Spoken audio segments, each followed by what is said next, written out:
ತಪಲಾಭಂ ತರ್ಕಾಭಯೇತಂ ವಿಧಿ ಸರ್ವಪೂರ್ವ ಗೀರ್ವಾಣ ವಿಜ್ಞಾನದ ಮಾನತೋಸ್ಮಿ ಪ್ರಥಮೋ ಹನುಮಾನ್ ನಾಮ ದ್ವಿತೀಯೋ ಭೀಮಯೇವ ಚ ಪೂರ್ಣಪ್ರಜ್ಞಸ್ತೃತೀಯಸ್ತು ಭಗವತ್ ಕಾರ್ಯಸಾಧಕಃ ಬುದ್ಧಿರ್ಬಲಂ ಯಶೋಧೈರ್ಯಂ ನಿರ್ಭಯತ್ವಮರೋಗತಾ ಅಜಾಡ್ಯಂ ವಾಕ್ಪಟುತ್ವಂಚ ಹನುಮತ್ ಸ್ಮರಣಾದ್ ಭವೇತ್ ಪೃಥ್ವೀಮಂಡಲಮಧ್ಯಸ್ಥಾಃ ಪೂರ್ಣಬೋಧಮತಾನುಗಾಃ ವೈಷ್ಣವಾ ವಿಷ್ಣುಹೃದಯಾಃ ತನ್ನಮಸ್ಯೆ ಗುರುನ್ಮಮ ಜನ್ಮಾದ್ಯಸ್ಯ ಯತೋನ್ಮಯಾದಿತರತಶ್ಚಾರ್ಥೇಷ್ವಭಿಜ್ಞಸ್ವರಾಟ್ ದಿನೇ ಬ್ರಹ್ಮಹೃದಾಯ ಆದಿಕವಯೇ ಮುಹ್ಯಂತಿ ಯಂ ಸೂರಯಃ ತೇಜೋ ವಾರಿಮೃದಾಂ ಯಥಾ ವಿನಿಮಯೋ ಯತ್ರ ತ್ರಿಸರ್ಗೋ ಮೃಷಾ ಧಾಮ್ನಾ ಸ್ವೇನ ಸದಾ ನಿರಸ್ತಕುಹಕಂ ಸತ್ಯಂ ಪರಂ ಧೀಮಹಿ ಸೃಷ್ಟಿಸ್ಥಿತ್ಯಪ್ಯೇಹಾ ನಿಯತಿದೃಶಿತಮೋ ಬಂಧಮೋಕ್ಷಾಶ್ಚ ಯಸ್ಮಾತ್ ಅಸ್ಯ ಶ್ರೀ ಬ್ರಹ್ಮರುದ್ರ ಪ್ರಭೃತಿಸುರನರದ್ವೇಷಶತ್ರುತ್ಮಕಸ್ಯ ವಿಷ್ಣೋರ್ವ್ಯಸ್ತಾಃ ಸಮಸ್ತಾಃ ಸಕಲಗುಣನಿಧಿಃ ಸರ್ವದೋಷವ್ಯಪೇತಃ ಪೂರ್ಣಾನಂದೋ ವ್ಯಯೋ ಯೋ ಗುರುರಪಿ ಪರಮಃ ಚಿಂತಯೇತಂ ಮಹಾಂತಂ ಯಂ ಪ್ರವ್ರಜन्तಮನುಪೇತಮಪೇತಕೃತ್ಯಂ ದ್ವೈಪಾಯನೋ ವಿರಹಕಾತರ ಆಜುಹಾವ ಪುತ್ರೇತಿ ತನ್ಮಯತಯಾ ತರವೋಪಿ ನೇದುಃ तं ಸರ್ವಭೂತಹೃದಯಂ ಮುನಿಮಾನತೋಸ್ಮಿ. ಶ್ರೀಗುರುಭ್ಯೋ ನಮಃ. ಹರಿ ಓಂ. ಶ್ರೀಮದ್ಭಾಗವತದ ಪಂಚಮ ಸ್ಕಂಧದ 5ನೇ ಅಧ್ಯಾಯದಲ್ಲಿ ಇವತ್ತು 28ನೇ ಗದ್ಯ. ಶ್ರೀ ಶುಕ ಉವಾಚ ಸ ಏವಂ ಅನುಶಾಸ್ಯ ಆತ್ಮಜಾನ್ ಸ್ವಯಂ ಅನುಶಿಷ್ಟಾನಪಿ ಲೋಕಾನ್ ಲೋಕಾನುಶಾಸನಾರ್ಥಂ ಮಹಾನುಭಾವಃ ಪರಮಸುಹೃದ್ ಭಗವಾನ್ ವೃಷಭಾಪದೇಶ ಉಪಶಮಶೀಲಾನಾಂ ಉಪರತಕರ್ಮಣಾಂ ಮಹಾಮುನೀನಾಂ ಭಕ್ತಿಜ್ಞಾನವೈರಾಗ್ಯಲಕ್ಷಣಂ ಪಾರಮಹಂಸ್ಯಧರ್ಮಂ ಉಪಶಿಕ್ಷಮಾಣಃ ಸ್ವತನಯ ಶತಜ್ಯೇಷ್ಠಂ ಪರಮಭಾಗವತಂ ಭಗವಜ್ಜನಪರಾಯಣಂ ಭರತಂ ಧರಣೀತಳ ಪರಿಪಾಲನಾಯ ಅಭಿಷಿಚ್ಯ ಸ್ವಯಂ ಭವನ ಏವೋರ್ವರಿತ ಶರೀರ ಮಾತ್ರ ಪರಿಗ್ರಹಃ ಉನ್ಮತ್ತ ಇವ ಗಗನ ಪರಿಧಾನಃ ಪ್ರಕೀರ್ಣಕೇಶಃ ಆತ್ಮನ್ಯಾರೋಪಿತಾಹವನೀಯೋ ಬ್ರಹ್ಮಾವರ್ತಾತ್ ಪ್ರವವ್ರಾಜ. ಶುಕಾಚಾರ್ಯರು ತಮ್ಮ ಪ್ರವಚನವನ್ನು ಮುಂದುವರಿಸ್ತಾ ಋಷಭ ನಾಮಕ ಭಗವಂತನ ಚರಿತ್ರೆಯನ್ನ ಹೇಳ್ತಾ ಇದ್ದಾರೆ ಪರೀಕ್ಷಿತ್ ರಾಜನಿಗೆ. ಲೇ ರಾಜ, ಈ ರೀತಿ ಋಷಭ ತನ್ನ ಮಕ್ಕಳಿಗೆ 100 ಜನ ಮಕ್ಕಳೇನಿದ್ರು ಅವರಿಗೆಲ್ಲ ಉಪದೇಶವನ್ನ ಮಾಡಿ ಅಂತ. ಆ ಮಕ್ಕಳೆಲ್ಲ ಒಳ್ಳೆ ಸುಶಿಕ್ಷಿತರಾಗಿರ್ತಕ್ಕಂತಹ ಪಂಡಿತರೇ ಆಗಿದ್ರು, ಒಳ್ಳೆ ಶಿಕ್ಷಣವನ್ನ ಪಡ್ಕೊಂಡಿರ್ತಕ್ಕಂಥವರೇ ಆಗಿದ್ರು. ಆದರೂ ಕೂಡ ಅವರನ್ನ ಕೂಡಿಸಿಕೊಂಡು ಎಲ್ಲ ಜನಗಳ ಮಧ್ಯದಲ್ಲಿ ಉಪದೇಶವನ್ನ ಮಾಡಿದ. ಯಾಕೆ ಅಂದ್ರೆ ಜನರಿಗೆ ಶಿಕ್ಷಣವನ್ನ ಕೊಡಬೇಕು ಅನ್ನೋ ಉದ್ದೇಶದಿಂದ. ಇದುವರೆಗೆ ಭಗವಂತ ಏನು ಉಪದೇಶವನ್ನ ಮಾಡಿದ, ಇದು ಕೇವಲ ಅವನ ಮಕ್ಕಳಿಗೆ ಮಾತ್ರ ಅಲ್ಲ, ಎಲ್ಲ ಜನರಿಗೂ ಶಿಕ್ಷಣವನ್ನ ಕೊಡಬೇಕು ಅನ್ನೋ ಉದ್ದೇಶದಿಂದಲೇ ಈ ಉಪದೇಶವನ್ನ ಮಾಡಿದ್ದು ಅಂತ ಹೇಳ್ತಾ ಇದ್ದಾರೆ ಶುಕಾಚಾರ್ಯರು. ಯಾಕೆಂದ್ರೆ ಅವನ ಮಕ್ಕಳು ಅವರೆಲ್ಲ ಒಳ್ಳೆ ಬುದ್ಧಿವಂತರಾಗಿದ್ರು, ಎಲ್ಲ ಶಿಕ್ಷಣವನ್ನ ಪಡ್ಕೊಂಡಿರ್ತಕ್ಕಂಥವರೇ ಆಗಿದ್ರು. ಆ ಕಾರಣದಿಂದಲೇ ಎಲ್ಲ ಜನರ ಮಧ್ಯದಲ್ಲಿ, ಸಭೆಯ ಮಧ್ಯದಲ್ಲಿ ಮಕ್ಕಳಿಗೆ ಉಪದೇಶವನ್ನ ಮಾಡಿದ ಅಂತ. ಸಭೆಯ ಮಧ್ಯದಲ್ಲಿ ಯಾಕೆ ಮಾಡಿದ್ದು? ಎಲ್ಲ ಸಭೆ ಕೇಳಿಸ್ಕೊಳ್ಳಿ ಈ ಉದ್ದೇಶವನ್ನ. ಜನರಿಗೆ ಶಿಕ್ಷಣವನ್ನ ಕೊಡಬೇಕು ಅನ್ನೋ ಉದ್ದೇಶದಿಂದಲೇ ಸಭೆಯ ಮಧ್ಯದಲ್ಲಿ ಎಲ್ಲರ ಮುಂದೆ ಮಕ್ಕಳಿಗೆ ಹೀಗೆ ಉಪದೇಶವನ್ನ ಮಾಡಿದ. ಸ್ವಯಂ ಅನುಶಿಷ್ಟಾನಪಿ. ಅನುಶಿಷ್ಟಾನಪಿ ಅಂದ್ರೆ ಒಳ್ಳೆ ಶಿಕ್ಷಣವನ್ನ ಪಡೆದಂತಹ ಮಕ್ಕಳೇ ಆಗಿದ್ರೂ ಕೂಡ ಲೋಕಾನುಶಾಸನಾರ್ಥಂ, ಲೋಕಾನುಶಾಸನಕ್ಕೋಸ್ಕರ, ಜಗತ್ತಿಗೆ ಶಿಕ್ಷಣವನ್ನ ಕೊಡಬೇಕು ಅನ್ನೋದಕ್ಕೋಸ್ಕರ ಮಹಾನುಭಾವನಾದಂತಹ ಆ ಋಷಭ ಸಭೆಯ ಮಧ್ಯದಲ್ಲಿ ಹೀಗೆ ತನ್ನ ಮಕ್ಕಳಿಗೆ ಉಪದೇಶವನ್ನ ಮಾಡಿದ. ಆಮೇಲೆ ತಾನು ಪರಮ ಉಪಕಾರಿ, ಎಲ್ಲ ಸಜ್ಜನರಿಗೂ ಪರಮೋಪಕಾರಿಯಾಗಿರ್ತಕ್ಕಂಥವನು ಮಹಾನುಭಾವನಾಗಿರ್ತಕ್ಕಂತಹ ಆ ಋಷಭನಾಮಕ ಭಗವಂತ ಮುಂದೆ ಎಲ್ಲ ಮಹಾಮುನಿಗಳು ಅಂತೇನಿದ್ದಾರಲ್ಲ, ಇಂದ್ರಿಯ ನಿಗ್ರಹ ಉಳ್ಳಂತಹ,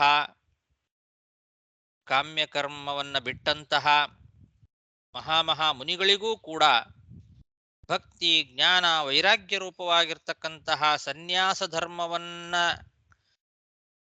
ಕಲಿಸ್ಬೇಕು ಅನ್ನೋ ಉದ್ದೇಶದಿಂದ ಇನ್ನು ಮುಂದೆ ತಾನು ಸನ್ಯಾಸಿ ಆದ. ಸನ್ಯಾಸ ಧರ್ಮವನ್ನ ತಾನು ಪರಿಪಾಲನೆ ಮಾಡ್ತಾ, ಸನ್ಯಾಸ ಧರ್ಮ ಅಂದ್ರೆ ಏನು ಅನ್ನೋದನ್ನ, ಹೇಗೆ ಪರಿಪಾಲನೆ ಮಾಡಬೇಕು ಅಂತನ್ನೋದನ್ನ ಮುನಿಗಳಿಗೂ ಕೂಡ ತಿಳಿಸಿಕೊಡಬೇಕು ಅನ್ನೋ ಉದ್ದೇಶದಿಂದ ಈಗ ತಾನು ಪರಮ ಸನ್ಯಾಸಿ ಆಗ್ತಾ ಇದ್ದಾನೆ. ಋಷಭ ಎಂಥವರಿಗೆ? ಉಪಶೀಲಾನಾಂ ಉಪರತ ಕರ್ಮಣಾಂ ಮಹಾಮುನೀನಾಂ. ಉಪಶೀಲರು, ಉಪಶಮಶೀಲಾನಾಂ ಉಪರತ ಕರ್ಮಣಾಂ ಅಂದರೆ ಇಂದ್ರಿಯ ನಿಗ್ರಹವುಳ್ಳವರು ಮತ್ತು ಕಾಮ್ಯ ಕರ್ಮವನ್ನ ಬಿಟ್ಟವರು. ಅಂತಹ ಮಹಾಮುನಿಗಳಿಗೂ ಕೂಡ ಭಕ್ತಿಜ್ಞಾನ ವೈರಾಗ್ಯ ಲಕ್ಷಣಂ ಪಾರಮಹಂಸ್ಯ ಧರ್ಮಂ ಉಪಶಿಕ್ಷಮಾಣ. ಪಾರಮಹಂಸ್ಯ ಧರ್ಮವನ್ನ ಶಿಕ್ಷಣ ಮಾಡಬೇಕು ಅವರಿಗೆ ಅಂತ. ಎಂತಹ ಪಾರಮಹಂಸ್ಯ ಧರ್ಮ? ಭಕ್ತಿ ಜ್ಞಾನ ವೈರಾಗ್ಯ ಲಕ್ಷಣಂ. ಭಕ್ತಿ, ಜ್ಞಾನ ಮತ್ತು ವೈರಾಗ್ಯ ರೂಪವಾದಂಥದ್ದು ಸನ್ಯಾಸ ಧರ್ಮ. ಅಂತಹ ಸನ್ಯಾಸ ಧರ್ಮವನ್ನು ಅವರಿಗೆಲ್ಲ ಕಲಿಸಿಕೊಡಬೇಕು ಅನ್ನೋ ಉದ್ದೇಶದಿಂದ ಮೊದಲು ಏನು ಮಾಡಿದ ಅಂದರೆ, ತನ್ನ 100 ಜನ ಮಕ್ಕಳಲ್ಲಿ ಜ್ಯೇಷ್ಠನಾದ ಮಗ, ಒಳ್ಳೆ ಭಗವಜ್ಜನ ಪರಾಯಣ ಭರತ, ಜ್ಯೇಷ್ಠ ಪುತ್ರ, ಅವನು ಭಗವದ್ಭಕ್ತನಾಗಿದ್ದ. ಎಲ್ಲ ಭಗವದ್ಭಕ್ತರನ್ನ ಆಶ್ರಯಿಸ್ತಕ್ಕಂಥವನಾಗಿದ್ದ. ಭಾಗವತ, ಪರಮ ಭಾಗವತ, ಭಗವಜ್ಜನ ಪರಾಯಣ ಅಂತಹ ಭರತನನ್ನ ರಾಜನನ್ನಾಗಿ ಮಾಡಿದ. ಈ ಧರಣಿತಳ ಪರಿಪಾಲನಾಯ ಅಭಿಷಿಚ್ಯ, ಭೂಮಿಯ ರಕ್ಷಣೆಗೋಸ್ಕರ ಆ ಭರತನನ್ನ ಸಿಂಹಾಸನದಲ್ಲಿ ಕೂಡಿಸಿ ಅಭಿಷೇಕ ಮಾಡಿ, ತಾನು ಮಾತ್ರ ಎಲ್ಲ ಸಂಪತ್ತನ್ನು ಕೂಡ ಅರಮನೆಯಲ್ಲೇ ಬಿಟ್ಟ.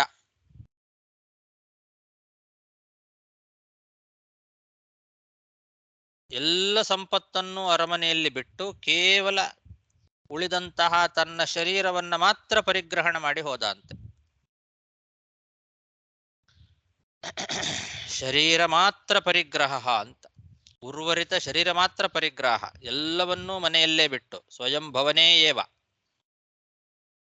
ಏನೂ ತಗೊಳ್ಳಿಲ್ಲ, ಎಲ್ಲವನ್ನೂ ಮನೆಯಲ್ಲೇ ಬಿಟ್ಟಿದ್ದಾನೆ. ಉಳಿದಂತಹ ತನ್ನ ಶರೀರವನ್ನ ಮಾತ್ರ ತಗೊಂಡಿದ್ದಾನೆ. ಆಮೇಲೆ ಆತ್ಮನಿ ಆರೋಪಿತ ಆಹವನೀಯ, ಆಹವನೀಯ ಮುಂತಾದ ಯಾಗ ಅಗ್ನಿಗಳೇನಿದ್ದಾವೆ ಅವುಗಳನ್ನ ತನ್ನಲ್ಲಿ ಆರೋಪಣ ಮಾಡಿಕೊಂಡ. ದಿಗಂಬರನಾಗಿ, ಬಟ್ಟೆಯೂ ಕೂಡ ಇಲ್ಲ ಮೈ ಮೇಲೆ, ಗಗನ ಪರಿಧಾನ. ಗಗನ ಪರಿಧಾನ ಅಂದ್ರೆ ದಿಗಂಬರ, ಒಂದೇ ಒಂದು ಬಟ್ಟೆ ಮೈ ಮೇಲೆ ಇಲ್ಲ, ಅಷ್ಟು ವೈರಾಗ್ಯ. ತಲೆ ಕೂದಲನ್ನ ಕೆದರ್ಕೊಂಡು ಪ್ರಕೀರ್ಣ ಕೇಶ, ನೋಡೋರಿಗೆ ಹುಚ್ಚನಂತೆ ಕಾಣಿಸ್ತಾ ಇದ್ದ. ಆ ರೀತಿ ವೈರಾಗ್ಯದಿಂದ ಎಲ್ಲ ಬಟ್ಟೆಗಳನ್ನು ಕೂಡ ಪರಿತ್ಯಾಗ ಮಾಡಿ ದಿಗಂಬರನಾಗಿ ತಲೆ ಕೂದಲುಗಳನ್ನು ಕೆದರಿಕೊಂಡು ಹುಚ್ಚನಂತೆ ಈ ಬ್ರಹ್ಮಾವರ್ತ ಅನ್ನೋ ದೇಶವನ್ನೇ ಪರಿತ್ಯಾಗ ಮಾಡಿದ. ಪ್ರವವ್ರಾಜ ಸನ್ಯಾಸಿಯಾಗಿ ಹೊರಟು ಬಿಟ್ಟ.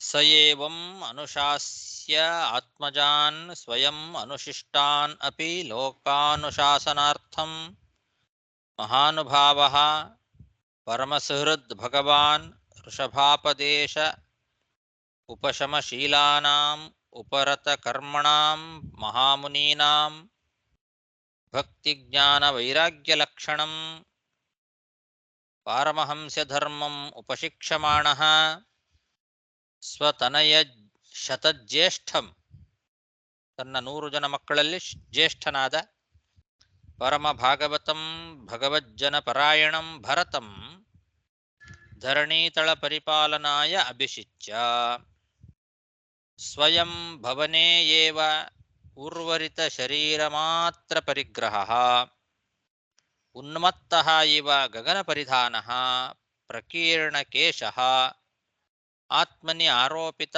ಆಹವನೀಯೋ ಬ್ರಹ್ಮಾವರ್ತಾತ್ ಪ್ರವವ್ರಾಜ. ಆಚಾರ್ಯ, ಬ್ರಹ್ಮಾವರ್ತ ಎಂಬ ದೇಶ ನಾವು ಬಂದು ನಾವಿ ಇವರು ಋಷಭರಾಜ ಬಂದು ಅಂಜಸ ದೇಶ ನೋಡಿರ್ಲ ನಾವು ಅಲ್ಲಿ. ಇಲ್ಲಿ ಬ್ರಹ್ಮಾವರ್ತನ 2 ಪರ್ಯಾಯ ಪದವ, ಅದು ಹೆಂಗದು? ಅಂಜಸಾನ ಅವರು ವರ್ಷಕ್ಕೆ ಅಂಜನಾಭ. ಅಂಜನಾಭ, ರೈಟ್? ಅದೇ ಬ್ರಹ್ಮಾವರ್ತ. ಇಡೀ ಬ್ರಹ್ಮಾವರ್ತ ಪೂರ್ತಿ ಅವನು ಆಳ್ತಾ ಇರತಕ್ಕಂತಹ ದೇಶ, ಆ ದೇಶದ ಹೆಸರು. ಹಿಂದೆ ವಿಭಾಗ ಮಾಡಿದ್ದನಲ್ಲ ನಾಭಿ, ಅದರಲ್ಲಿ ಬ್ರಹ್ಮಾವರ್ತ ಅನ್ನೋದು ಪೂರ್ತಿ ಇವನಿಗೆ ಬಂದದ್ದು. ಅಂಜನಾಭ ಎಂಬುದು ಅದೇನು? ಅದಕ್ಕೇನೆ ಅಂಜನಾಭ ಅಂತ ಹೆಸರು. ಈ ಭಾರತ ವರ್ಷಕ್ಕೆ ಅಂಜನಾಭ ಅಂತ ಹೆಸರು. ಅಂಜನಾಭ ಅಂತ, ಅದೇ ಬ್ರಹ್ಮಾವರ್ತನೇ ಅಂಜನಾಭ ಅಂತ ಇನ್ನೊಂದು ಹೆಸರು ಇದಕ್ಕೆ.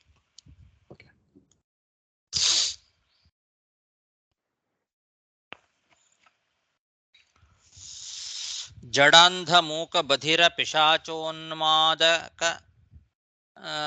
ಉನ್ಮಾದಕವದ್ ಅವಧೂತ ವೇಷೋ ಅಭಿಭಾಷ್ಯಮಾಣೋಪಿ ಜನಾನಾಂ ಗೃಹೀತ ಮೌನ ವ್ರತಃ ತೂಷ್ಣೀಂ ಬಭೂವ.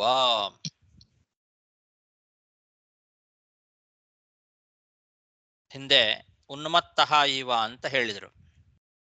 ಹುಚ್ಚರಂತೆ ಹೊರಟಿದ್ದಾನೆ, ನೋಡೋರಿಗೆ ಹುಚ್ಚರಂತೆ ಕಾಣಿಸ್ತಾ ಇದ್ದ ಅಂತ.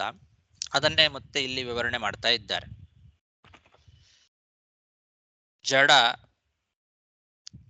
ಅಂಧ, ಮೂಕ, ಬಧಿರ, ಪಿಶಾಚ, ಉನ್ಮಾದಕವತ್, ಅವಧೂತ ವೇಷ, ಅವಧೂತ ವೇಷವನ್ನು ಧಾರಣೆ ಮಾಡಿದ್ದಾನೆ. ಅದು ಹೇಗಿದೆ ಅಂದ್ರೆ, ಜಡ, ಅಂಧ, ಮೂಕ, ಮೂಢರು, ಕುರುಡರು, ಮೂಕರು, ಕಿವುಡರು, ಪಿಶಾಚಿಗಳು, ಹುಚ್ಚರು ಹೇಗಿರ್ತಾರೋ ಹಾಗೆ ಅಂತ ಎಲ್ಲ ಇತ್ತು. ಹುಚ್ಚರು, ಈ ಕಡೆ ಕಿವುಡರು, ಏನು ಕಿವಿ ಕೇಳಿಸೋದಿಲ್ಲ, ಮಾತೇ ಬರೋದಿಲ್ಲ, ಮಾತಾಡ್ಲಿಕ್ಕೆ ಬರೋದಿಲ್ಲ. ಮೂಕರು ಹೇಗಿರ್ತಾರೋ ಹಾಗೆ, ಏನು ಮಾತಾಡ್ತಾ ಇರಲಿಲ್ಲ, ಮೌನವಾಗಿದ್ದ. ಗೃಹೀತ ಮೌನಃ, ಯಾರೇನು ಮಾತಾಡಿದ್ರು ಮಾತಾಡ್ಸೋದಿಲ್ಲ, ಯಾರಿಗೂ ಬದಲು ಉತ್ತರ ಇಲ್ಲ. ಹಿಂದೆ ಯಾರು ಮಾತಾಡಿದ್ರು ಅವ್ರು ಕೇಳಿಸ್ತೋ ಇಲ್ಲೋ ಅನ್ನೋರು ಹಾಗೆ ಇರ್ತಿದ್ದ. ಕಿವುಡರಂತೆ, ಹುಚ್ಚರಂತೆ, ಮೂಢರಂತೆ, ಕುರುಡರಂತೆ, ಪಿಶಾಚಿಯಂತೆ ನಡೀತಾ ಎಲ್ಲ ಜನರು ತಮ್ಮ ಜನರೆಲ್ಲ ಬಿಟ್ಬಿಟ್ಟಿರ್ತಾರಲ್ಲ, ಇವನೇನು ಉಪಯೋಗ ಇಲ್ಲ ಅಂತ ಪರಿತ್ಯಾಗ ಮಾಡಿರ್ತಾರಲ್ಲ, ಆ ಥರದವನಂತೆ.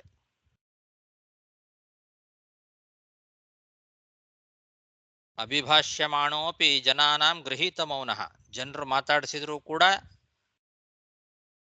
ತಿರುಗಿ ಉತ್ತರವನ್ನ ಕೊಡದೆ ಮೌನ ವ್ರತವನ್ನ ಧಾರಣೆ ಮಾಡಿ ತೂಷ್ಣೀಂ ಬಭೂವ, ಸುಮ್ಮನೆ ಇರ್ತಾ ಇದ್ದ. ಜಡ ಅಂಧ ಮೂಕ ಬಧಿರ ಪಿಶಾಚೋನ್ಮಾದಕವತ್ ಅವಧೂತ ವೇಷೋ ಅಭಿಭಾಷ್ಯಮಾಣೋಪಿ ಜನಾನಾಂ ಗೃಹೀತ ಮೌನಃ ಗೃಹೀತ ಮೌನವ್ರತಃ ತೂಷ್ಣೀಂ ಬಭೂವ.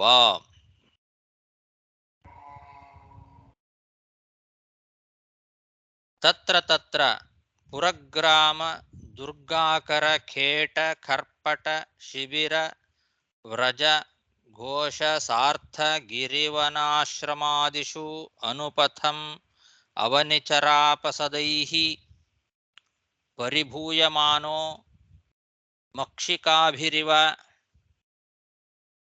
ವನಗಜಸ್ತರ್ಜನ ತಾಡನ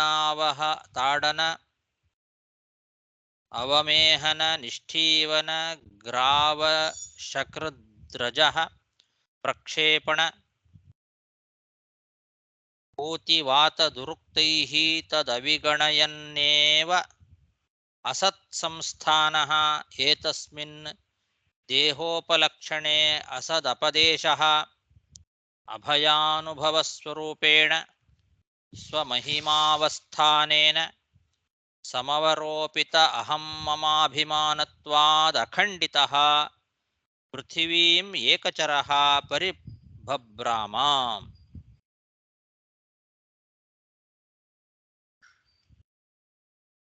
ಒಬ್ಬನೇ ಏಕಾಕಿಯಾಗಿ ಈ ಇಡೀ ಭೂಮಿಯನ್ನ ಸಂಚಾರ ಮಾಡಿದ ಅಂತ ಹೇಳ್ತಾ ಇದ್ದಾರೆ. ಹುಚ್ಚನಂತೆ ತಿರುಗುತ್ತಾ ಸಂಚಾರ ಮಾಡೋದು. ಪರಿವ್ರಾಜಕ ಅಂದ್ರೆ ಹಾಗೆ ಸಂಚಾರ ಮಾಡೋದು. ಪರಿಭಭ್ರಾಮ ಹಿಂದೆ ಪ್ರವೌರಾಜ ಅಂತಿದೆ.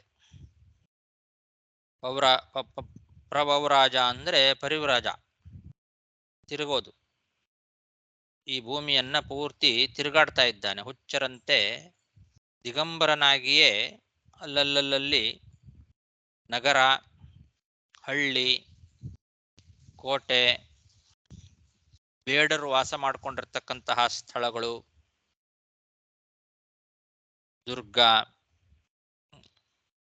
ದುರ್ಗಾಕರ, ಖೇಟ, ಖರ್ಪಟ, ಶಿಬಿರ, ವ್ರಜ ಅಂದರೆ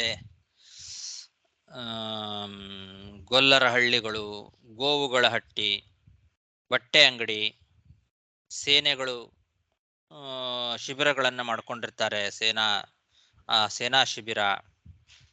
ಆಮೇಲೆ ವ್ಯಾಪಾರಿಗಳು ವಾಸ ಮಾಡತಕ್ಕಂತಹ ಸ್ಥಳ, ಪರ್ವತ, ಕಾಡು, ಋಷಿಗಳ ಆಶ್ರಮ, ಹೀಗೆ ನಾನಾ ಕಡೆಗಳಲ್ಲಿ ಸಂಚಾರ ಮಾಡಿದ ಅಂತ. ತತ್ರ ತತ್ರ ಪುರ, ಗ್ರಾಮ, ದುರ್ಗ, ಆಕರ, ಖೇಟ, ಕರ್ಪಟ, ಶಿಬಿರ, ವ್ರಜ, ಘೋಷ, ಸಾರ್ಥ, ಗಿರಿವನ, ಆಶ್ರಮಾದಿಷು ಅಂತ.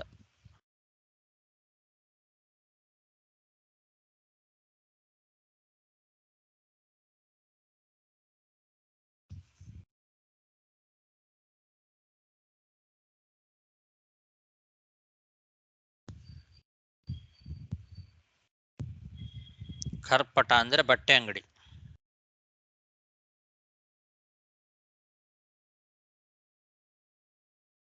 ಖೇಟ ಬೇಡರು ವಾಸ ಮಾಡಿಕೊಂಡಿರ್ತಕ್ಕಂತಹ ಸ್ಥಳ.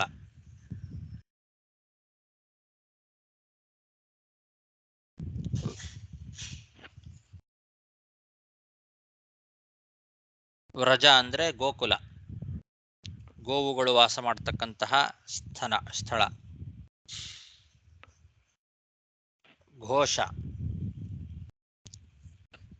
ಘೋಷ ಅಂತಂದ್ರೆ ಆಭೀರಪಲ್ಲಿ ಅಂತ ಬರೀತಾರೆ. ಅಂದ್ರೆ ವರ್ತಕರು,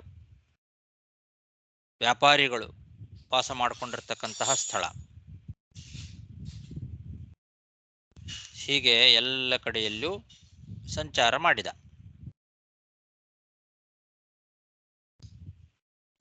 ಹೋಗುವಾಗ ದಾರಿಯಲ್ಲಿ ಅವನನ್ನ ಮೂರ್ಖ ಜನರು ಅವಮಾನ ಮಾಡಿದ್ರಂತೆ. ಎಲ್ಲಾ ಕಡೆಯಲ್ಲೂ ಅವನಿಗೆ ಅವಮಾನ ಮಾಡ್ತಾ ಇದ್ದಾರೆ. ಯಾಕಂದ್ರೆ ನೋಡೋರಿಗೆ ಇವನು ಹುಚ್ಚರಂತೆ ಕಾಣಿಸ್ತಾ ಇದ್ದ. ಹಾಗಾಗಿ ಇವನು ಎಲ್ಲೆಲ್ಲಿ ಹೋಗ್ತಾನೋ ಅವನ ಹಿಂದೆ ಹಿಂದೆ ಈ ಕಾಡಿನ ಆನೆಯನ್ನ ನೊಣಗಳೆಲ್ಲ ಮುತ್ತುಕೊಳ್ತಾವಲ್ಲ ಆ ಥರ. ಮಕ್ಷಿಕಾಭಿಹಿ ಇವ ವನಗಜಃ ಅಂತ. ಕಾಡಾನೆಗೆ ನೊಣಗಳು ಬಂದು ಮುತ್ತುಕೊಳ್ಳೋ ಹಾಗೆ ಎಲ್ಲ ಮೂರ್ಖ ಜನರು ಇವನನ್ನ ಮುತ್ತುಕೊಳ್ತಾ ಇದ್ರು. ಇವನು ಹೋದಲ್ಲೆಲ್ಲ ಸುತ್ತುವರಿತಾ ಇದ್ರು, ಅವಮಾನ ಮಾಡ್ತಾ ಇದ್ರು ಇವನಿಗೆ.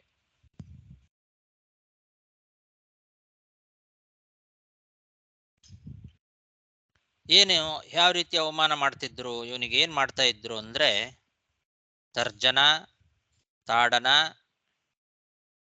ಅವಮೇಹನ, ನಿಷ್ಠೀವನ, ಅವನಿಗೆ ಬೈತಾ ಇದ್ರು, ಹೆದರಿಸ್ತಾ ಇದ್ರು, ಹೊಡಿತಾ ಇದ್ರು, ಮೈ ಮೇಲೆ ಕಲ್ಲುಗಳನ್ನ ಎಸಿತಾ ಇದ್ರು, ಹೊಲಸ್ಸು ಬೇಡವಾದ್ದನ್ನೆಲ್ಲ ಎಸಿತಾ ಇದ್ರು, ಧೂಳನ್ನ ಎರಚ್ತಾ ಇದ್ರು. ಕೆಲವರೆಲ್ಲ ಅಪಾನವಾಯು ಬಿಡೋದು, ಕೂಸು ಬಿಡೋದು ಮಾಡ್ತಿದ್ರು, ಅವನಿಗೆ ಬೈತಿದ್ರು, ಎಲ್ಲ ಮಾಡ್ತಿದ್ರಂತೆ. ತರ್ಜನ, ತಾಡನ, ಅವಮೇಹನ, ನಿಷ್ಠೀವನ, ಗ್ರಾವ ಶಕೃದ್ ರಜಪ್ರಕ್ಷೇಪಣ, ಪೂತಿ ವಾತ ಅಪಾನವಾಯು ಬಿಡೋದು, ದುರುಕ್ತೈಹಿ ಕೆಟ್ಟ ಮಾತುಗಳನ್ನಾಡೋದು, ಈ ಥರ ಎಲ್ಲ ಮಾಡಿ ಅವಮಾನ ಮಾಡ್ತಿದ್ರು ಅವನಿಗೆ. ಆದರೆ ಈ ರೀತಿ ಯಾರು ಏನು ಮಾಡಿದರೂ ಕೂಡ ತದವಿಗಣಯನ್ನೇವ, ಯಾವುದನ್ನೂ ಲಕ್ಷ್ಯಕ್ಕೆ ತಗೋತಾ ಇರಲಿಲ್ಲ. ಯಾರು ಬೈಲಿ, ಹೊಡಿಲಿ, ಕಲ್ಲೆಸಿಲಿ, ಅವಮಾನ ಮಾಡಲಿ, ಹೆದರ್ಸ್ಲಿ, ಧೂಳುಗಳನ್ನು ಎರಚೋದು, ಮಲಗಳನ್ನ ಮೈ ಮೇಲೆ ಹಾಕೋದು, ಅಪಾನವಾಯು ಬಿಡೋದು, ಬೈಯೋದು, ಏನು ಮಾಡಿದರೂ ಕೂಡ ಯಾವುದನ್ನೂ ಲಕ್ಷ್ಯಕ್ಕೆ ತಗೋತಾ ಇರಲಿಲ್ಲ.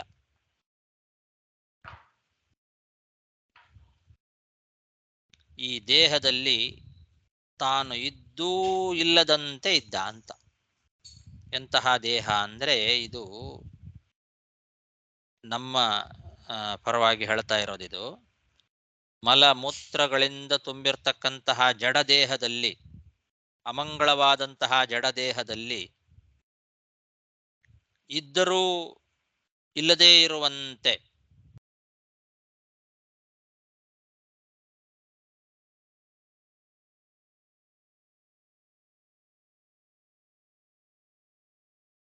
ಇದ್ದ. ಇದು ಭಗವಂತನಿಗೆ ಜಡವಾದ ದೇಹ ಇಲ್ಲ. ಭಗವಂತನಿಗೆ ಮಲಮೂತ್ರಾದಿಗಳಿಂದ ತುಂಬಿದ ಅಮಂಗಳಕರವಾದ ಜಡದೇಹ ಇಲ್ಲ. ಆದರೂ ಜನಗಳಿಗೆ ಪರಮಹಂಸ ಸನ್ಯಾಸಿಗಳು ಹೇಗಿರಬೇಕು ಅನ್ನೋದನ್ನ ಪ್ರದರ್ಶನ ಮಾಡಲಿಕ್ಕೋಸ್ಕರ ಆ ಥರ ಹೇಳ್ತಾ ಇದ್ದಾನೆ.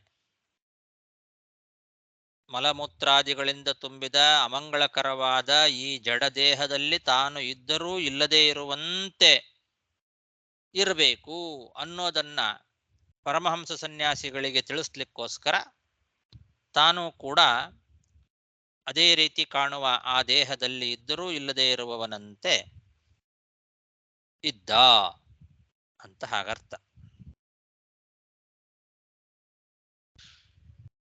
ಅಸತ್ಸಂಸ್ಥಾನ ಏತಸ್ಮಿನ್, ಅಸತ್ ಸಂಸ್ಥಾನ ಇದು. ಈ ದೇಹ ಅಸತ್ ಸಂಸ್ಥಾನ ಅಂದರೆ ಬೇಡವಾದಂತಹ ಮಲಮೂತ್ರಾದಿಗಳಿಂದ ತುಂಬಿರ್ತಕ್ಕಂಥದ್ದು. ಅಂತಹ ಏತಸ್ಮಿನ್ ದೇಹ, ಈ ದೇಹದಲ್ಲಿ ಅಸದಪದೇಶ,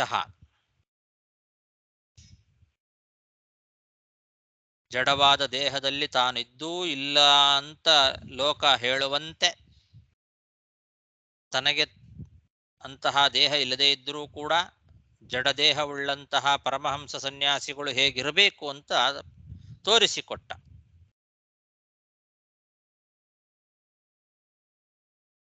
ಆದರೆ ತಾನು ಮಾತ್ರ ಸದಾ ತನ್ನ ಮಹಿಮೆಗಳನ್ನೇ ಅನುಭವಿಸ್ತಾ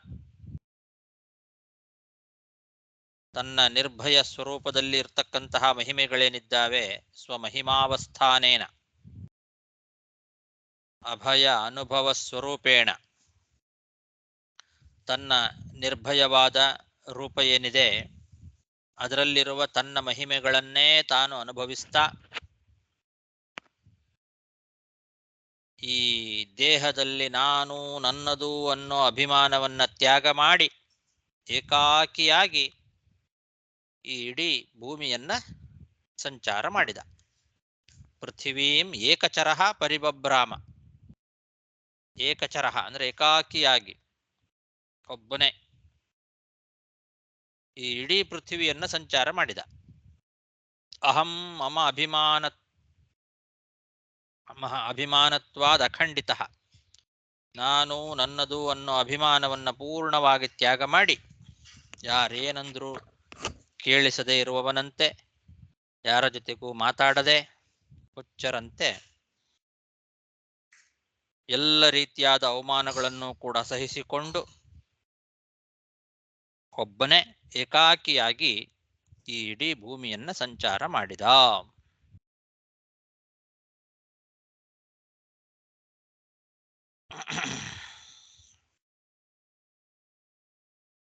ತತ್ರ ತತ್ರ ಪುರ ಗ್ರಾಮ ದುರ್ಗ ಆಕರ ಖೇಟ ಕರ್ಪಟ ಶಿಬಿರ ವ್ರಜ ಘೋಷ ಸಾರ್ಥ ಗಿರಿ ವನ ಆಶ್ರಮಾದಿಷು ಅನುಪಥಂ ಅವನಿಚರಾಪಸದೈಃ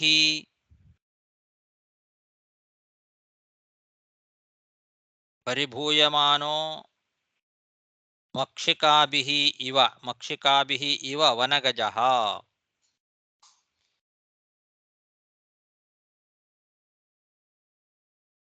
ಅವನಿಚರಾಪಸದರು ಅಂತಂದ್ರೆ ಭೂಮಿಯಲ್ಲಿ ಸಂಚಾರ ಮಾಡುವಂತಹ ಮೂರ್ಖ ಜನರು. ಅವರಿಂದ ಪರಿಭೂಯಮಾನ ಹೇಗೆ ಅನ್ಲಿಕ್ಕೆ ದೃಷ್ಟಾಂತ ಮಕ್ಷಿಕಾಭಿಃ ಇವ ವನಗಜಃ. ಕಾಡನ್ನ ಆನೆಯನ್ನ ನೊಣಗಳು ಹೇಗೆ ಮುತ್ಕೊಳ್ತಾವೋ ಅದರಂತೆ ಮೂರ್ಖ ಜನರು ಇವನನ್ನ ಅವಮಾನ ಮಾಡ್ತಾ ಇದ್ರು. ಹೇಗೆ? ತರ್ಜನ, ತಾಡನ. ತರ್ಜನ ಅಂದ್ರೆ ಹೆದರ್ಸೋದು, ತಾಡನ ಹೊಡೆಯೋದು, ಅವಮೇಹನ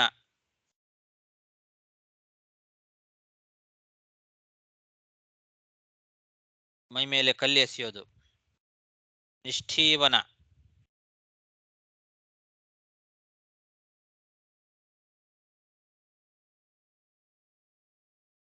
ಮಲವನ್ನ ಎಸೆಯೋದು, ಗ್ರಾವ ಶಕೃತ್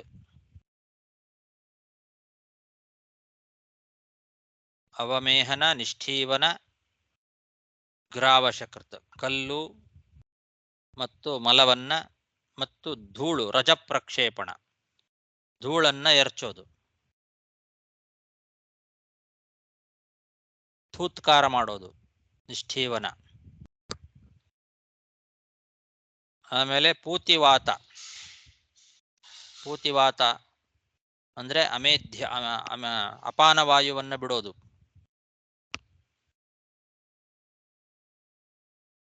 ದುರುಕ್ತ ಅಂದ್ರೆ ಕೆಟ್ಟ ಮಾತಾಡೋದು, ಬೈಯೋದು.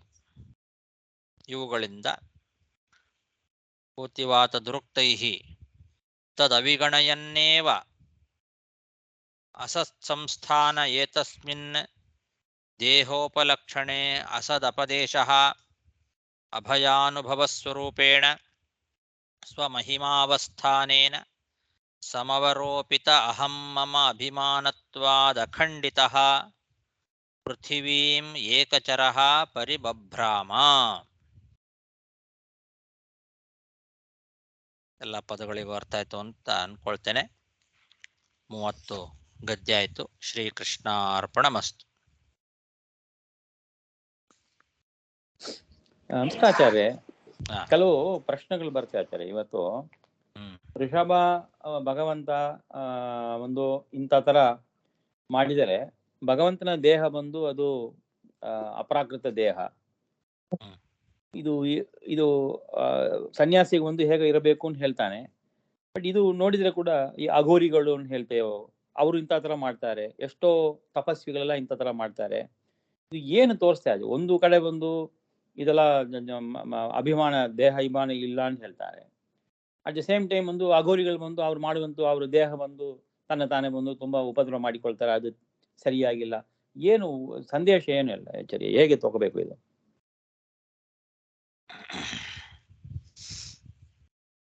ಅದೇ ಪರಿವ್ರಾಜಕರಿಗೆ, ಸನ್ಯಾಸಿಗಳಿಗೆ, ಮಹಾಮುನಿಗಳಾದ ಸನ್ಯಾಸಿಗಳಿಗೆ ವೈರಾಗ್ಯದ ಉಪದೇಶವನ್ನ ಮಾಡ್ಲಿಕ್ಕೇನೆ ಹೀಗೆ ಮಾಡಿದ್ದು ಭಗವಂತ. ಅದನ್ನ ಎಲ್ರಿಗೂ ಸರಿಯಾಗಿ ಅರ್ಥ ಮಾಡ್ಕೊಳಿಕ್ ಆಗೋದಿಲ್ಲ. ಈಗ ಅಘೋರಿಗಳು ಕೆಲವುದನ್ನ ಮಾಡ್ತಾ ಇದ್ದಾರೆ, ಇಲ್ಲ ಅಂತಲ್ಲ. ಆದ್ರೆ ಅವ್ರು ಮಾಡೋದು ಪೂರ್ಣವಾಗಿ ಸರಿಯಲ್ಲ ಅಷ್ಟೇ. ಅದನ್ನ ಇವನು ಮಾಡಿದ್ದು ಏನಿದೆ ಅದನ್ನ ಕೆಲವರು ಸ್ವಲ್ಪ ತಪ್ಪಾಗಿ ಅರ್ಥ ಮಾಡಿಕೊಂಡು ಅದನ್ನು ಬೇರೆ ರೀತಿಯಲ್ಲಿ ಮಾಡ್ತಾ ಇದ್ದಾರೆ ಅಷ್ಟೇ. ಅದು ಬರುತ್ತೆ ಮುಂದೆ, ಇಲ್ಲೇ ಬರುತ್ತೆ. ಆದರೆ ಕೆಲವೆಲ್ಲ ಇದೇ ಥರನೇ ಅನುಸರಣೆ ಮಾಡ್ತಾ ಇದ್ದಾರೆ. ಆದರೆ ಆ ರೀತಿ ಮಾನಸಿಕವಾದ ಸ್ಥಿತಿಯನ್ನು ಪಡಿಬೇಕು. ಪೂರ್ಣ ವೈರಾಗ್ಯ ಬರಬೇಕದು, ಪ್ರದರ್ಶನಕ್ಕೆ ಮಾತ್ರ ಆಗಬಾರ್ದು. ಆ ವೈರಾಗ್ಯ ಅಂದ್ರೆ ಹೇಗಿರುತ್ತೆ ಅನ್ನೋದನ್ನ ತಿಳಿಸ್ಲಿಕ್ಕೆ ಹೀಗೆ ಮಾಡಿ ತೋರಿಸಿದ ಭಗವಂತ. ಆ ಸ್ಥಿತಿಯನ್ನ ತಲುಪಬೇಕು. Okay okay. ಸೊ ಯಾಕಂದ್ರೆ ನಮ್ಮ ತಮಿಳುನಾಡುಗಳ ರಮಣ ಮಹರ್ಷಿ ಬಂದು ಇಂಥ ತರ ಒಂದು ತಪಸ್ ಮಾಡ್ಲಿಕ್ಕೆ ಇಲ್ಲಿ ಹೋಗ್ತಾರೆ. ಮೈಯೆಲ್ಲ ಚುಚ್ಚಿದೆ. 2 ವರ್ಷ ಬಂದು ಮೈ ಮೇಲೆಲ್ಲ ಬಂದು ಒಂದು ದೊಡ್ಡ ಬೆಟ್ಟ ತರ ಆಗ್ಬಿಡತ್ತೆ. ಅದೆಲ್ಲ ಸಹನ ಮಾಡ್ತಾರೆ. ಅದಕ್ಕೆ ಎಲ್ಲ ಇದು ಕಂಪೇರ್ ಮಾಡಿ ನೋಡಿದೆ ಸ್ವಲ್ಪ, ಅದಕ್ಕೆ ಕೇಳಿದೆ. ಪ್ರಾಮಾಣಿಕವಾಗಿ ಆ ರೀತಿ ಅವರಿಗೆ ವೈರಾಗ್ಯ ಇದ್ದು ದೇಹಾಭಿಮಾನ ಎಲ್ಲ ಹೋಗಿತ್ತು ಅಂತ ಆದ್ರೆ ಒಪ್ಪಿಕೊಳ್ತಕ್ಕಂಥದ್ದೇ. ಆದರೆ ದೇಹ ದಂಡನೆ ಅನ್ನೋದು ಕೇವಲ ದೇಹ ದಂಡನೆಯಲ್ಲೇ ಪರ್ಯವಸಾನ ಆಗಬಾರದು, ಭಕ್ತಿಪೂರ್ವಕವಾಗಿರಬೇಕು. ಭಕ್ತಿ ಜ್ಞಾನಗಳು ಜೊತೆಯಲ್ಲಿ ವೈರಾಗ್ಯ. ಆ ಜ್ಞಾನ ಅನ್ನೋದು ಪ್ರಾಮಾಣಿಕವಾದ ಉತ್ತಮ ಯಥಾರ್ಥ ತತ್ವಜ್ಞಾನ ಆಗಿರಬೇಕು. ಅದೆಲ್ಲ ಜೋಡಿಸ್ಕೊಳ್ಬೇಕು. ಓಕೆ. ಎಂಬ ಶಬ್ದಕ್ಕೆ ಏನ ಅವಧೂತ ಎಂಬ ಶಬ್ದಕ್ಕೆ? ಅವಧೂತ ಅನ್ನೋದು ಇದನ್ನೆಲ್ಲ ಇಂಥ ಅದರ ಲಕ್ಷಣಗಳು ಇಷ್ಟೆಲ್ಲ ಇದ್ದಾವೆ. ಅವಧೂತ ಚರ್ಯೆ, ಅವಧೂತರು ಅಂದ್ರೆ ಹೀಗಿರಬೇಕು ಅಂತ ಒಂದು ಲಕ್ಷಣ ಇದೆ. ಅದರಲ್ಲಿ ಎಲ್ಲ ಸೇರ್ಕೊಂಡಿರ್ತದೆ. ಅದು ಆ ಶಬ್ದಕ್ಕೆ ಈಗ ಪರಿವ್ರಾಜಕರು, ಸನ್ಯಾಸಿಗಳು ಅಂದಾಗ ಅವರು ಹೇಗಿರಬೇಕು ಅಂತ ಒಂದು ಲಕ್ಷಣ ಇದೆಲ್ಲ. ಹಾಗೆ ಅವಧೂತರು ಅಂದ್ರೆ ಎಲ್ಲ ಬಿಟ್ಟವರು ಅನ್ನೋ ಅರ್ಥನೇ ಬರ್ತದೆ. ದೂತ ಅಲ್ಲ, ಅದು ಹೆಂಗ ವ್ಯುತ್ಪತ್ತಿ ಅರ್ಥ? ಹಂಗೆ ವ್ಯುತ್ಪತ್ತಿ ಅರ್ಥ ಅಲ್ಲ ಅದು. ಅವಧೂತ ಅನ್ನೋದು ಒಂದು ಪಾರಿಭಾಷಿಕ ಶಬ್ದ. ಓಕೆ, ವ್ಯುತ್ಪತ್ತಿಯಿಂದ ನೋಡಬಾರ್ದಲ್ಲಿ. ಓಕೆ. ಈ ನಾವು ಇದಕ್ಕೆಲ್ಲ ಹೋದ್ರೆ, ನಾನು ಇದಕ್ಕೆ ಹೋಯ್ತು ಹರಿದ್ವಾರಿ, ನಮ್ಮ ಪಾಳಿಮಾರ್ ಮಠದಲ್ಲಿ ಕೂಡ ದಂಡಿ ಅವಧೂತರು ಇದ್ರು. ಆಗಲ್ಲ ಅವ್ರು ಒಂದು ಹಣ ಕೊಟ್ಟೆಲ್ಲ ತಗೊಂಬಾದಲ್ಲ, ಒಂದುವೇ ಮುಟ್ಲ ಅವರು. ಆ ತರ ನೋಡಿದ್ದೆ ನಾನು ಅಲ್ಲಿ ಹರಿದ್ವಾರ್ಲಿ ನಮ್ಮ ಮಠದಲ್ಲೇ. ಓಹೋ, ಹಣ ಕೊಟ್ಟು ಒಂದು ತಗೊಂಬೋದೇ ಇಲ್ಲ ಅವರು. ಹಣ ಕೊಟ್ಟರು ತಗೊಳ್ಳದೇ ಇರುವಂತಹ ಸನ್ಯಾಸಿಗಳು ಇದ್ದಾರಾ? ಸನ್ಯಾಸಿ ಇಲ್ಲ, ಅವಧೂತರು ಮಾರಿ. ಅವ್ರು ದಾಡಿ ಲಾಟುಂಡು ಅವರು ಆ ತರ. ಅದೇ ಸನ್ಯಾಸಿಗಳೇ ಆಯ್ತಲ್ಲ.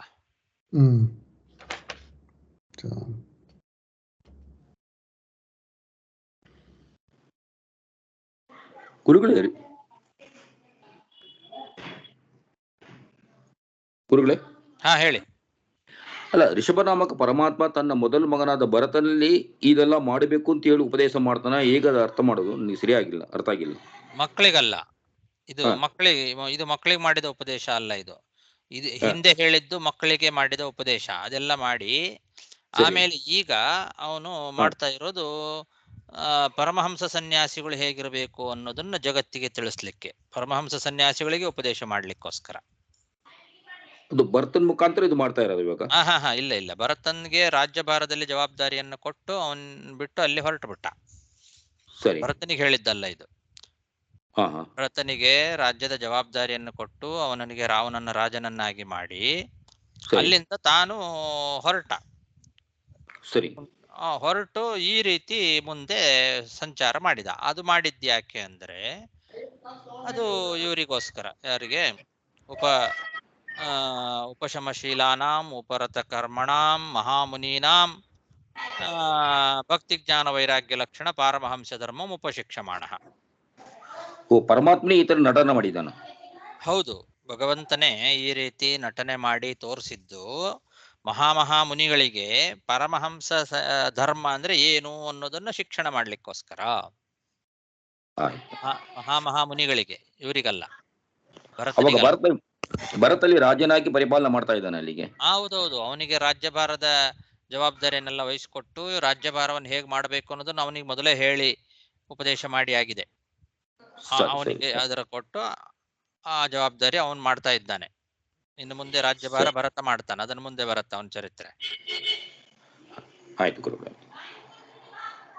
ಇರ್ಲಿ, ಇನ್ನು 99 ಜನ ಮಕ್ಕಳಲ್ಲಿ ಕೆಲವು ಮಕ್ಕಳು ಸನ್ಯಾಸಿಗಳು ಇದ್ದಾರೆ. ಅವರು ಉಪದೇಶವನ್ನು ಪಡ್ಕೊಂಡ್ರು, ಅವರು ಮುಂದೆ ಸನ್ಯಾಸ ಧರ್ಮವನ್ನು ಅವರು ಪರಿಪಾಲನೆ ಮಾಡ್ತಾರೆ. ಇಲ್ಲ ಸರ್, ನಾವು ಕೂಡ ನೋಡಿದ್ರಿ ರೈಟ್. ಅವರು ಬಂದ್ರು, ಎಲ್ಲಾರನ್ನ ಹುಚ್ಚಿನಾಗ ಬಂದ್ರು ಅವರು. ನಾವು ಭಾಗವತಲ್ಲಿದ್ದ ಬಂದ್ರು ಅನಿಸ್ತು. ನಾವು ಮೊದಲಿ ಅವ್ರು ಭಾಗವತ ಹೇಳಕ್ ಬರಂತ ಆ ತರ ಬಂದ್ರು ರೈಟ್. ಯಾರು? ಶುಕಾಚಾರ್ಯರು. ಹಾಗೆ, ಹೌದು. ಶುಕಾಚಾರ್ಯರು ಕೂಡ ಪರಮಹಂಸ ಸನ್ಯಾಸಿಗಳು, ಅವರು ಆ ಧರ್ಮದಲ್ಲೇ ಇದ್ರು.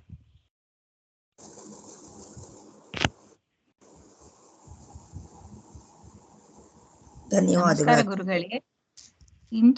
ಇಂಚೆಪೆಗೆ ಸಹ ನಮ್ಗೆ ಕಾಂಚಿ ಮಹಾಪೆರಿಯವರು ದೊಡ್ಡವರು, ಅವರ ತಮ್ಮ ಪರಮಜ್ಞಾನಿಗಳಾದ ಶಿವನ್ ಸರ್ ಅಂತ ಹೇಳುವವರು ಸಮೇತ ಎಷ್ಟೋ ದಿವಸ ಸ್ನಾನ ಎಲ್ಲ ಮಾಡುವುದೇ ಇಲ್ಲ ಆಚಾರ್ಯ. ಆದ್ರೆ ಏನು ದುರ್ಗಂಧ ಏನು ಇಲ್ಲ, ನೋಡಿದವರೆಲ್ಲ ಹೇಳಿದ್ದಾರೆ ಪರಮಜ್ಞಾನಿ. ಕಡೆಗೆ ಒಬ್ರು ಏನು ಅವ್ರು ಸ್ನಾನನೇ ಮಾಡುದಿಲ್ಲ ಅಂತ ಹೇಳಿದ್ರೆ ಒಂದು ಇಡೀ ದಿವಸ ಸ್ನಾನ ಮಾಡಿದರಂತೆ. ಆತರ ಈ ನಮ್ಮ ಕಾಲದಲ್ಲಿ ಕೆಲವು ಅಂಶ ಇದ್ವ ಮಹಾನ್ಗಳನ್ನ ನಾವು ನೋಡ್ತೇವೆ ಅಂತ ಹೇಳಕ್ಕೆ ಬಂದಿದ್ದು. ಇರಬಹುದೇನೋ. ಯಾರ ಯೋಗ್ಯತೆ ಹೇಗಿರುತ್ತೆ ಅನ್ನೋದನ್ನ ನಾವು ತೀರ್ಮಾನ ಮಾಡ್ಲಿಕ್ಕೆ ಸಾಧ್ಯ ಇಲ್ಲ. ಅದೇ ಸತ್ಯ. ಗುರುಗಳು, ಈ ಕಾಂಚಿ ಮಹಾಪೆರಿಯವರೆಲ್ಲ ಬಹಳ ಒಳ್ಳೆ ವಿಷಯಗಳು ಉಪದೇಶ ಮಾಡಿದ್ದಾರೆ ಅಂತಂದ್ರೆ ಅವ್ರ ತತ್ವ ನಮಗೆ ನಮ್ಮ ತತ್ವಕ್ಕಿಂತ ವಿರೋಧವಾಗಿರುವಾಗ ಆ ಒಳ್ಳೆ ವಿಷಯಗಳನ್ನ ನಾವು ತಗೊಳ್ಬೋದಲ್ವಾ? ವಿರೋಧ ಇರುವಾಗ ಒಳ್ಳೆ ವಿಷಯಗಳನ್ನ ತಗೊಳ್ಬೋದಾ ಅಂದ್ರೆ ಹೇಗೆ? ಏನರ್ಥ ಅದಕ್ಕೆ? ವಿರೋಧ ಇರುವಾಗ ಒಳ್ಳೆ ವಿಷಯ ಹೇಗಾಗತ್ತೆ? ಅಲ್ಲ, ಸಾಮಾನ್ಯ ಒಂದು ಮನುಷ್ಯ ಹೇಗೆ ಜೀವನದಲ್ಲಿ ನಡಿಬೇಕು ಎಂಬುದನ್ನ ಹೇಳಿಕೊಡುವಾಗ ಸತ್ಯ ಮಾತಾಡಬೇಕು, ಇದೆಲ್ಲ ಸಾಮಾನ್ಯ ಧರ್ಮಗಳಿದು. ಅದು ನಮ್ಮ ವಿರೋಧ ಕೂಡ ಅಲ್ಲ, ನಮ್ಮ ತತ್ವ ವಿರೋಧ ಅಂದ್ರೆ ಇಷ್ಟೆಲ್ಲ ಮಾಡಿಬಿಟ್ಟು ಕೂಡ ಅವರು ಅದ್ವೈತ ಪರವಾಗಿಯೇ ತನ್ನ ಜೀವನವನ್ನು ನಡೆಸ್ತಾರೆ. ಆದ್ರೆ ನಮ್ಮ ಪಂಚಭೇದ ತಾರತಮ್ಯಗಳು ಅವರಲ್ಲಿ ಇಲ್ಲ. ಆತರ ಇದು ವಿರೋಧ ಬರ್ತಲ್ಲ, ತತ್ವಭೇದ ವಿರೋಧ ಬರ್ತಲ್ಲ. ಅದನ್ನೇ ಹೇಳಿದ್ದು, ಯಾವುದರಲ್ಲಿ ವಿರೋಧ ಇದೆಯೋ ಅದನ್ನು ಬಿಡಬೇಕು, ಯಾವುದು ಒಳ್ಳೆ ವಿಷಯ ಇದೆಯೋ ಅದನ್ನು ಗ್ರಹಣ ಮಾಡಬಹುದು. ಅದೇ ಅದೇ ಅದೇ ಅದೇ ಆದ್ರೆ ಅವರಿಗೆ ಪೂಜಾ ಅರ್ಹತೆ ಇರುತ್ತೆ. ಅವರಿಗೆ ನಾವು ಮಾಡಬಹುದು ಅವ್ರು ಪೂಜಾ ಅರ್ಹತೆ. ಯಾರಿಗೆ ಪೂಜೆ ಮಾಡೋದು? ಅಲ್ಲ, ಅವರು ಫೋಟೋನ ಇಟ್ಕೊಂಡು ನಮ್ಮ ಮಧ್ವರಿ ಬಹಳ ಜನ ನೋಡಿದ್ದೇನೆ ನಾನು. ಅವ್ರ ಫೋಟೋನ ನಮ್ಮ ದೇವ್ರ ಮನೆ ಇಟ್ಕೊಂಡ್ಬಿಟ್ಟು ಪೂಜಾ ಮಾಡೋದು, ಅವರಿಗೆ ಇದು ಮಾಡೋದು ಅದೆಲ್ಲ ಮಾಡ್ತಾರಲ್ಲ, ಅದಾಗತ್ತ? ಅದೆಲ್ಲ ಅವರವರಿಗೆ ಬಿಟ್ಟಿದ್ದು. ಅದೇ ಅದೇ ಅದೇ ಅಲ್ಲ, ಆಚಾರ್ಯರು ಶಿಲಾದು ಪೂಜೆ ಎಲ್ಲ ಮಾಡೋ ಕಾಲದಲ್ಲಿ ಅವ್ರನ್ನ ಸೇರೋದು ಎಂಬುದು ಸ್ವಲ್ಪ ಇದಾಗತ್ತಲ್ಲ. ಅದೇ ಅದು ಅವರವರಿಗೆ ಬಿಟ್ಟಿದ್ದು, ನಾನು ಅದ್ರ ಬಗ್ಗೆ ಏನು ಹೇಳೋದಿಲ್ಲ. ಒಳ್ಳೆ ವಿಷಯಗಳು ಎಲ್ಲಿದ್ರು ಅದನ್ನ ಸಂಗ್ರಹ ಮಾಡಬಹುದು, ಅದರಲ್ಲಿ ಏನು ತಪ್ಪಿಲ್ಲ.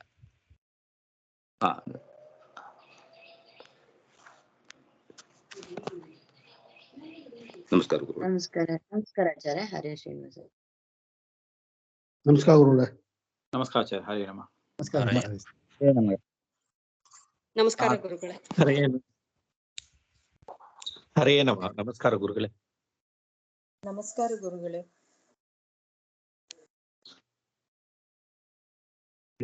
ನಮಸ್ಕಾರ ಗುರು.